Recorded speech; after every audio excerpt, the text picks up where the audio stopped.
Good morning and may buntag sa tanan. And we are so excited kay magsugod ta karon sa new series nato na naa sa Epistle of Epheso or mga taga-Epheso na libro. No? So if you can, pwede na mo mag-adto dito daan. And ang atong series na among gikuan na ni Lord, we call it the Richly Chosen. No? Kung in other words, ang dili mabili nga grasya sa Dios alang sa iyang simbahan. No, it could be said no na kung gusto daw ka, kung di ba? Kung kabalo ka, gusto ka makabalo pilay sulod sa imuhang ATM na card or sa imong bangko, naa kay ATM card na, di ba? Mo check balance ka. Or kung sa uban, naa sila'y bank na passbook para makabalo ka, pilay sulod sa imuhang account. Ang Ephesians, dinhini mo mahibalaan, unsa day ka kadato sa Ginoo. Unsa ang grasya na gihatag sa Ginoo, unsa ka lalum. Unsa ang iyahang grasya na kabilihon, no? Yang the preciousness sa iyang grace na iyang gihatag ana sa imuha, na every Christian, no, whether diri sa kalibutan pobreta or nata sa arang-arang, pero layo na kaayo ni kung ikumpara nimo sa ato ang treasures na si Hesukristo. Si Hesukristo man gyud ang greatest treasure sa tanan bawat Kristohanon. Ug sa tanan din niyang gasa ihatag, no? Everything na iyang gihatag, mga bonus na ni. Pero kang Kristo pa lang, He is our greatest treasure. Diri na to mahibaw-an sa Ephesians na. And Ephesians, no? Because a lot of us want to live a full life diri sa kalibutan earth. We want to be good ambassadors to Christ. We want to, if you're a good follower of Jesus Christ, you're a disciple of Christ, no, kabalogig ka na naagi diya ang weight of responsibility to live well. And a lot of us, muingon dayon no, na, sige, tarungon akong kinabuhi na. Kay nagtuo naman ako sa Ginoo. Karon sa akong pamilya, ako silang atimanon, akong asawa, ako siyang i-love gyud. Kung ikaw pa ang wife, moingon ka, sige, mo submit ko sa akong bana, and then mo love gyud ko. Amog yung mga kids, no, amog silang i-raise na maging obedient sila. Kung boss pa ka karon, employer ka karon, moingon ka na, ako yung tarungon ako mga empleyado, di na ako sila binuangan. Or kung employee ka karon, moingon gyud ka na, magtinarong gyud ko sa akong trabaho. And then you're gonna fail. You're gonna get frustrated kay wala gyud nimo nabuhat ang kato imong gusto unta, no? Mapalpak ka. Dili nimo masubay lugar ang Ephesians 4, 5 and 6. Di nimo matuhog na insakto. Kay kabalo ka, daghan sa ato mabaliktad. We actually do it the opposite way. Unahon nato ang magbinot-an ay hararenta mangayo og tabang sa Ginoo para mabutan ta. Pero nindot kayo ang riches in the grace of God sa Ephesians.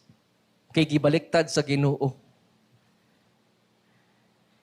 Giuna niya ang pagtawag ni Kristo sa imo. Sa grasya ni Kristo, giuna kanya before ka nagbinutan. Nagpakamatay sa krus. Gipasaylo.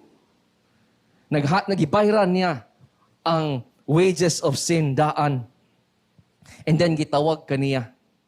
O karon na katong mo respond in faith sa iyaha, monoy tagaan og gahom sa grasya sa Ginoo na makakinabuhi siya og life worthy sa calling.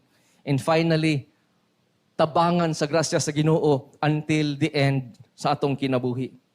Guaranteed security. Maski mapalpak ta, nga naman, naa may security Kung nangutang pa ka ba, naamay garantor na mo bayad sigurado sa atong kulang.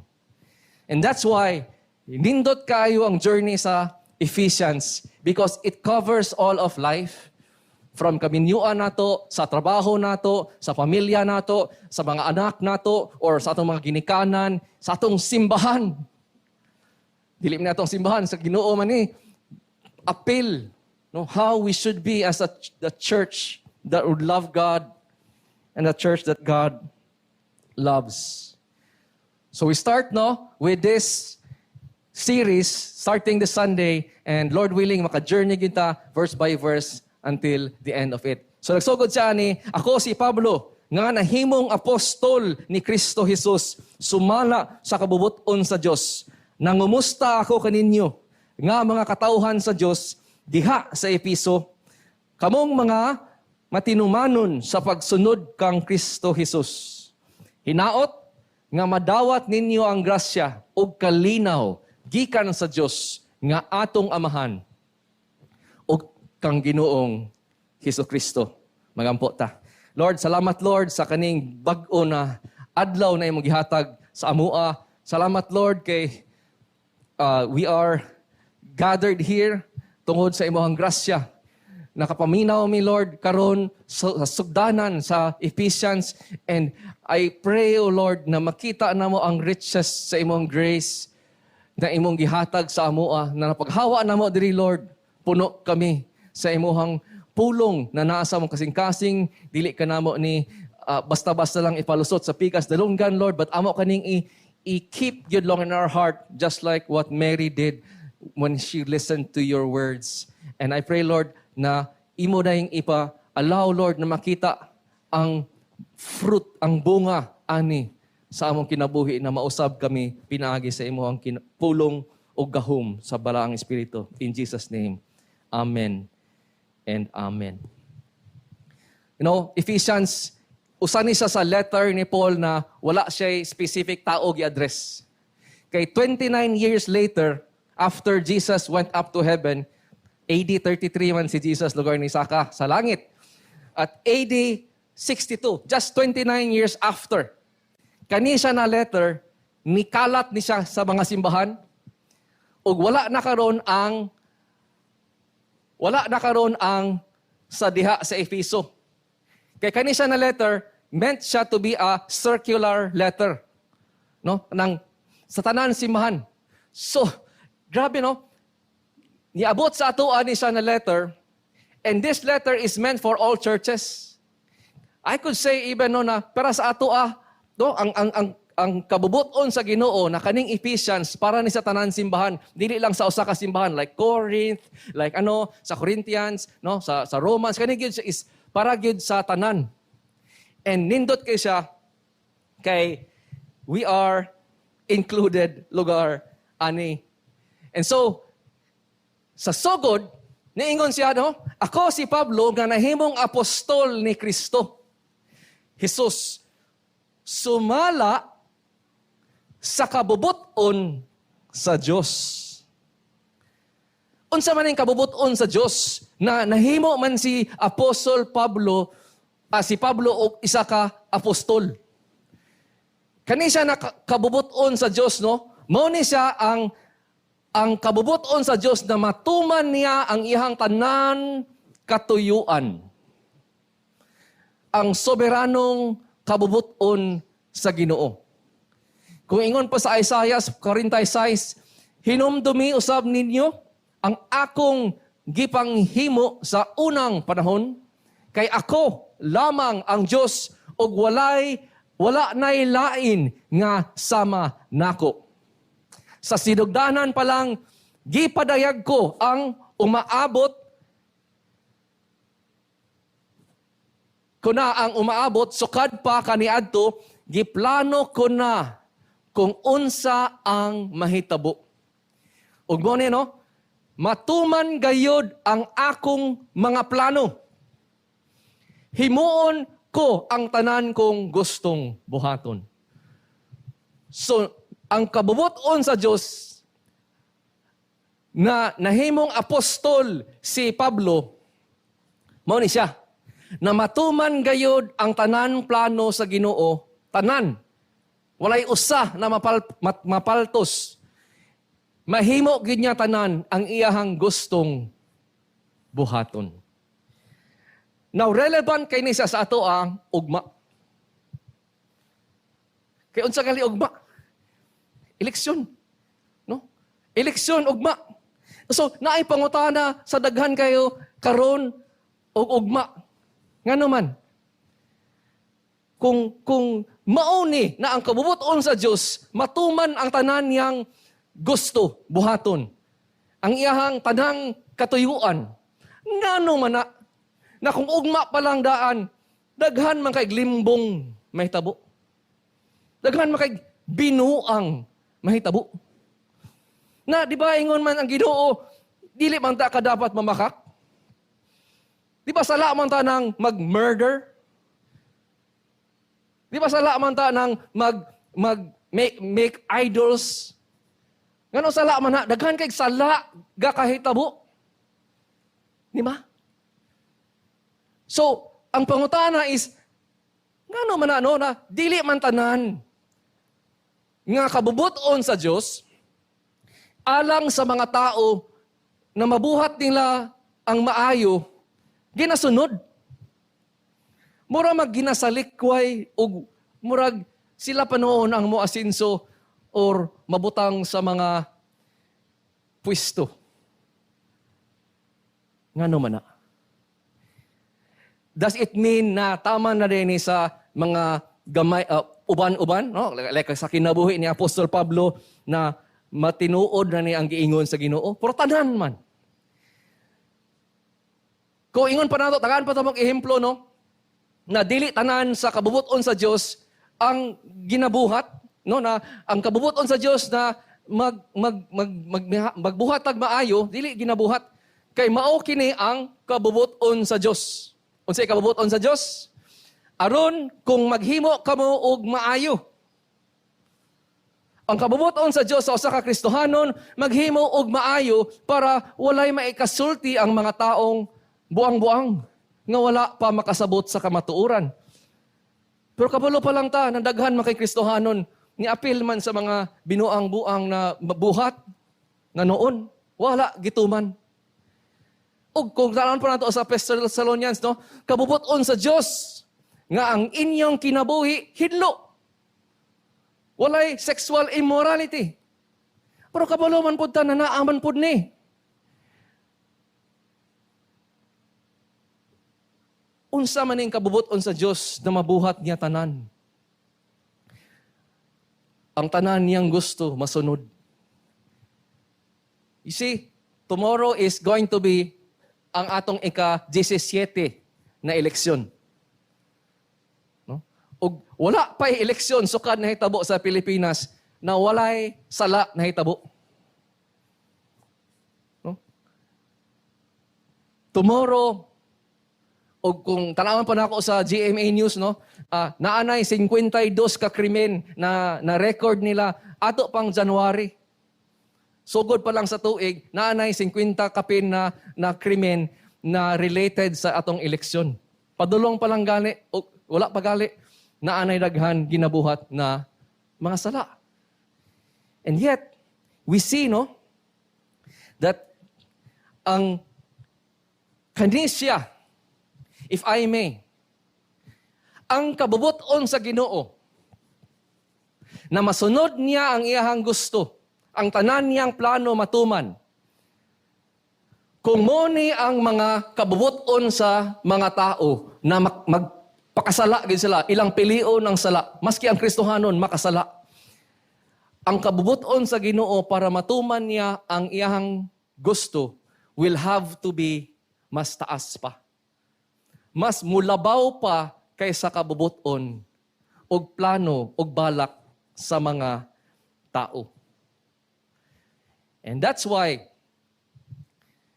tan-awon nimo nganong naapostol ni si Pablo na si Sauna ang ngalan Saul. Iyang giingon sa Galatians 1:15-16, apan gikaluy-an ako. Unsay nauna?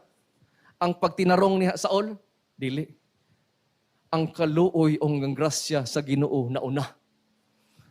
Apan gikaluy-an ako sa Dios kaysa wala pa ako matao. Gipili na niya ako.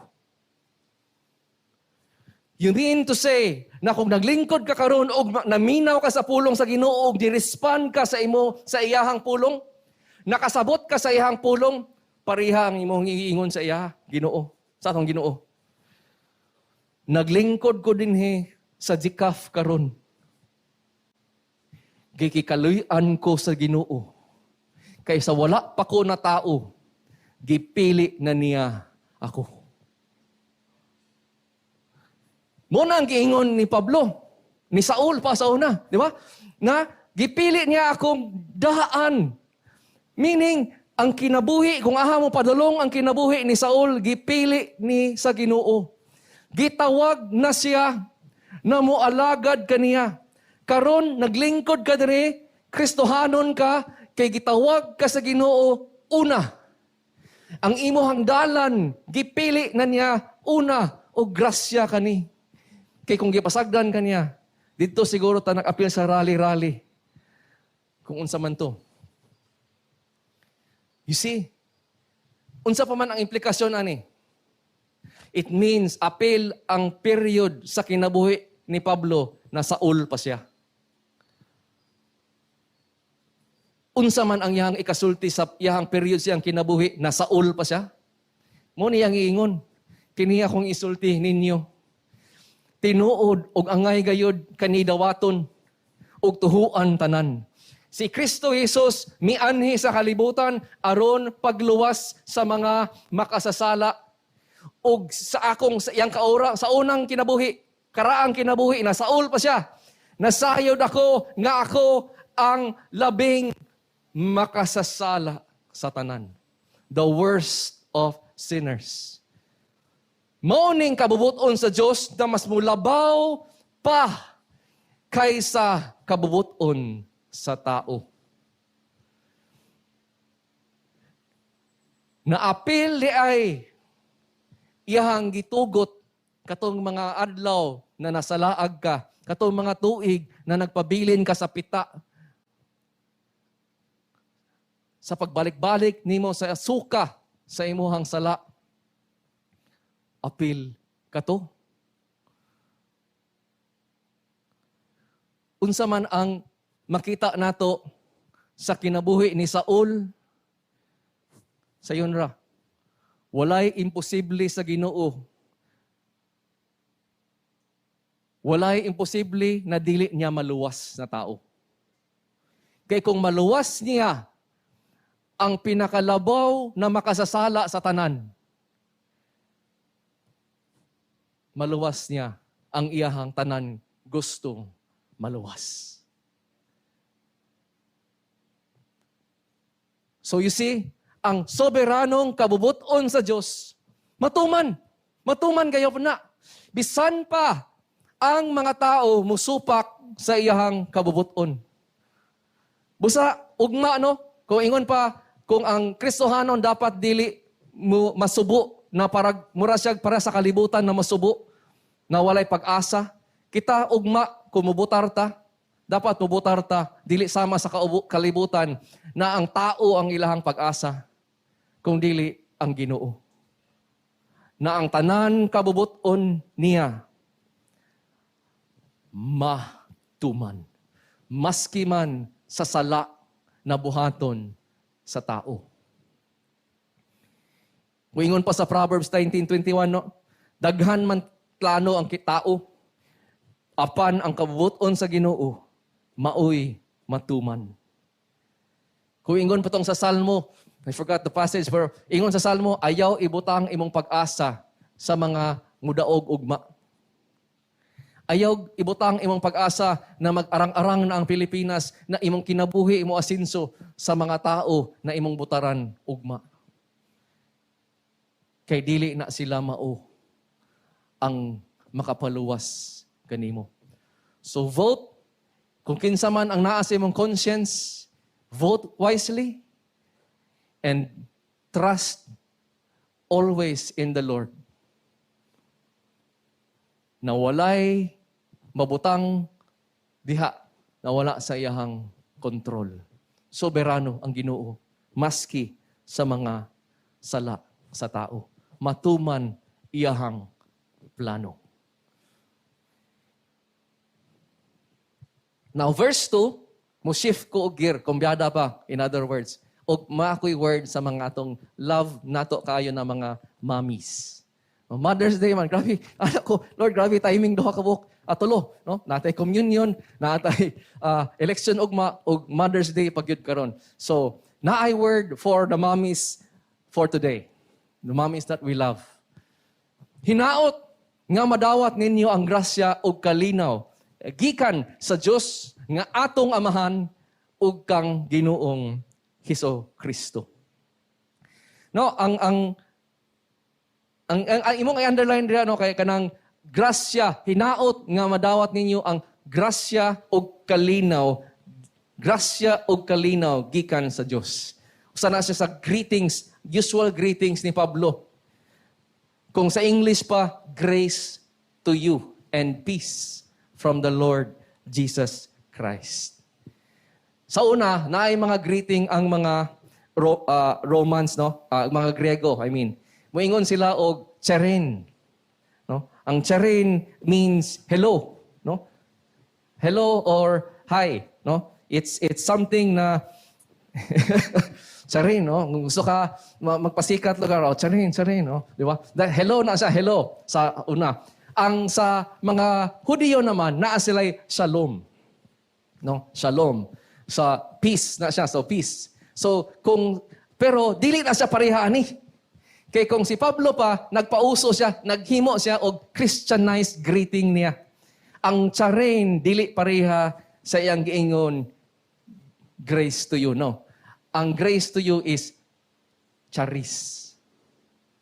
Charis. So, same, charin, pero ang gi-Christianize niya ni Pablo, ingon siya, charin. And nindot kaya ang charis, no? Kay, unsa man siya, grace to you. And ako siyang i-link sa human or always, no? Bantayin gali ang pattern ni Pablo. Halos sana niyang sulat sa iyahang mga letter, na ay charis sa sugdanan, ug naa dayon grace be with all, or grace be with you.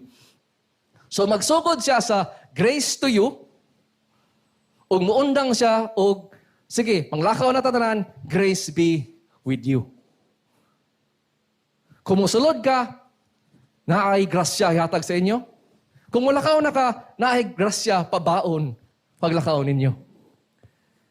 Nindot kayo, no? And nice kay siya kay that means when people come to listen to God's word, swak kay ang pasabot ni Pablo. Kay kung mutipok ang mga letters manggo ni Pablo, meant man siya na basahon at tubangan sa simbahan. Dili lang para sa katao, para sa simbahan. So, mutipok ang simbahan, maminaw sila sa inspired word of God. Ang word sa pulong sa Ginoo, mo'y kanin ang muhatag o grace to you. So karon na naminaw ang tao, ang simbahan, sa pulong sa Ginoo, naminaw sila sa living word. Baunanin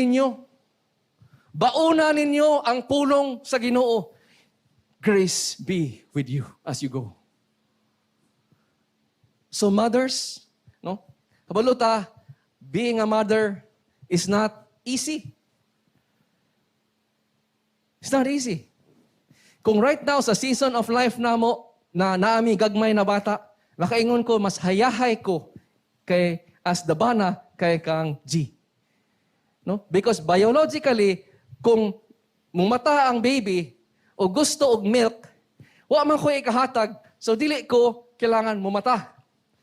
Ang mama ang mumata. No? And I really have so much love for my mom sa among balay. Akong mom is lola naman, no? So siya karon ang among official storyteller. And I also know a mom here, who's also, a grandma, who's also an official storyteller in track 2 here in the front. And so, what we see here, no, na ang mothers, their job is not done na mumudako ng anak. Padayon nga po, maski sa mga apo na siya. But we know that all mothers have struggles. Sama sa kataong ingon sa sugod sa Ephesians ba? Naidaghan gusto, na mga maayo dapat, pero kabaluta na maybe you're a mom karon and ang imuhang hunahuna are ingani na mga thoughts ba? Na nag-fail ko, wala na ako nabuhat ang tanan katong sa mga anak nako. Nag-fail ko kay daghan kay kog mga past baggages, no? Daghan kay kog ano na ako silang mabuthan sa ila sa mga mapasa nako sa akong bana o sa akong mga anak or apo. Naay problema, no? Daghan kay kog problems in life. Atubangan, daghan kayo busy kaya, daghan kay katuman, daghan kay kog nabiyaan. If only I could do more. And no, I think it's a common struggle because I hear it myself from my wife.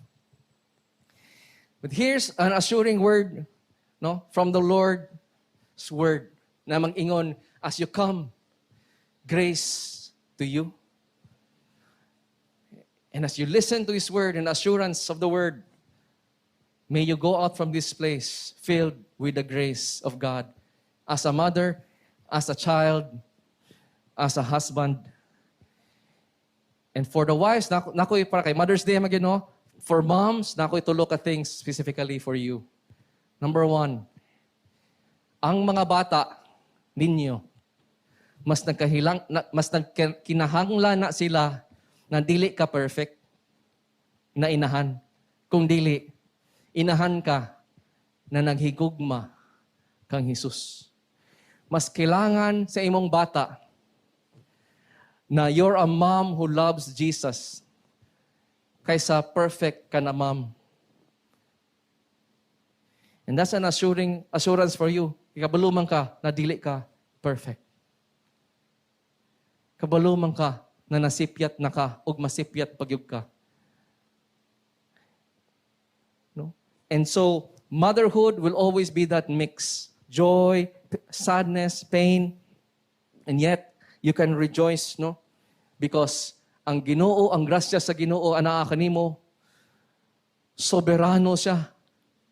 Ang kabubuton niya, matuman, maski sa imuhang mabuhat na mali, or kapalpak, or sala, even. Ikaduha, ang mga bata, mas magkinahanglan na sila og mapaubsanon nga inahan. Na kung unsa man ang plano sa Ginoo, mas musalig ka, maski dili na mao imong gusto na plano. Mas mo na ang kailangan sa mga bata. Na mas tuman ka, musalig ka sa plano sa kinabuhi sa Ginoo sa imong kinabuhi o sa imong mga anak. Oo, mo gani naakakaroon dinhi na minaw kay ang Ginoo nay plano sa imong kinabuhi. Wala pa ka na tao. So karon nganong mahadlok na manong ka kung naay plano ang Ginoo sa imong kaugmaon o para sa imong mga anak. Ikatulo, ang mga bata nang inanghanglan og inahan na magpadayon og salig sa Dios bisan sa ilang mga kapakyasan kaniadto og karon nga mga kahimtang. A mother who never gives up hope in the Lord will keep on believing. And mo na ang testimony nako sa akong mom. Mata ko, akong mama nanana sa study room, nag-ampo. Namin niagian na problema sa business before, na wa daw ko kasabot sa ibuhaton, kay murag imposible na, akong mama nag-ampo, wa nag-give up. Kitaan gyud ako na siya. She is our prayer warrior in the family. And I believe, no, part sa iyang prayer, kami, mga children niya, upat, are here by the grace of God.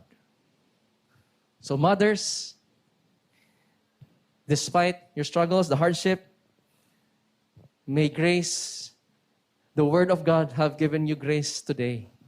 And as you go out from this place, grace be with you. Let's pray. Lord, salamat Lord sa imong pulong. Duha lang ka bersikulo Lord, programe na kalalom, o we could spend days just basking sa imuhang magkape-kape mi, magkuan, tambay-tambay mi Lord, just thinking about the grace. Excited kami Lord next Sunday because we're actually gonna look at verse 3 where it says, Lord, na imong gihatag tanan grasya. So excited for the word and for us here as a GCAF, Lord, your church. So I praise the Lord that tomorrow we would vote, and not as unbelievers do. We will vote with faith as Christians ought and should at all times do. And for our moms, may today, tagaan min kami nimo, salamat Lord sa oportunidad na naka-show me og love sa tanan namong mga mommies. Maka-celebrate me na naa ang amo ang even the memories of our mommies. Salamat, nag-rejoice kami, Lord, nagitagaan kami nimo og moms. What would life be? Walay lami kung wala kami mga mommies. Salamat, Lord, sa grasya nimo. In Jesus' name, Amen.